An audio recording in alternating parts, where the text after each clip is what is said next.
अस्सलाम वालेकुम व्यूअर्स, मैं हूं बुशरा हसन और आप देख रहे हैं Bushra Hasan food secret YouTube channel. आज मैं आपके लिए लाहौर की मशहूर गजरेला की रेसिपी लेकर आई हूं जिसे बनाना बहुत ही आसान है। तो स्टार्ट करते हैं इस रेसिपी को बनाना। गाजर की खीर बनाने के लिए मैंने गाजरें ली हैं, 1.5 kg मैंने गाजर ली है। इसको मैंने कद्दूकश कर ली हुई है गाजरों को। और इसके अंदर दूध जो जाएगा वो मैंने इसके अंदर 2.5 लीटर इसके अंदर दूध शामिल करेंगे, क्योंकि गाजरों से डबल क्वांटिटी में हम दूध ज़्यादा लेंगे तो दूध ज़्यादा, गाजरें की खीर ज़्यादा अच्छी बनेगी। एक पतीली के अंदर मैं गाजरें डाल रही हूँ।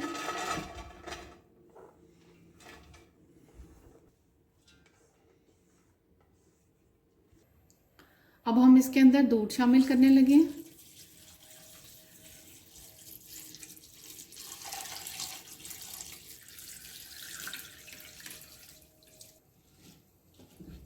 और साथ ही इसके अंदर ये मैंने चावल जो थे उसको मैंने हाथों से क्रश कर लिए थे, वो भी इसी के अंदर ही साथ ही शामिल कर दूंगी।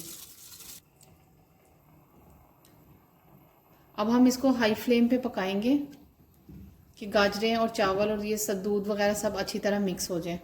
अब हम इसको हाई फ्लेम पे पकाएंगे। अब इसके अंदर क्रीम शामिल कर लें हम। क्रीम के साथ इसका मज़ा और भी ज़्यादा दुबाला हो जाएगा। आप इसकी जगह पे खोया भी डाल सकते हैं या बर्फ़ी भी डाल सकते हैं। और अब इलायचियाँ इसमें शामिल करने लगी हूँ।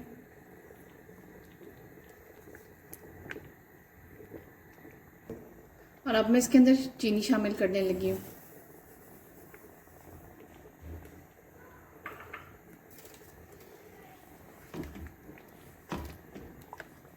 इसको हम दोबारा अच्छी तरह पकाएंगे। बहुत ही मज़ेदार गजरेला तैयार हो रहा है। अब मैं इसके अंदर वनीला एसेंस के कुछ ड्रॉप्स डालने लगी हूँ। इस बहुत ही मज़ेदार गजरेला तैयार हो गया है। बहुत ही मज़ेदार गजरेला बनके रेडी हो गया है। आप इसको घर में ज़रूर ट्राई करें। मेरे नए देखने वाले व्यूवर्स मेरे चैनल को सब्सक्राइब कर दें, साथ ही बेल आइकन को प्रेस करना ना भूलिएगा ताकि मेरी वीडियो की नोटिफिकेशन सबसे पहले आपके पास आए। मेरी वीडियो देखने का बहुत बहुत शुक्रिया। फिर मिलेंगे एक नई रेसिपी के साथ। Thanks for watching.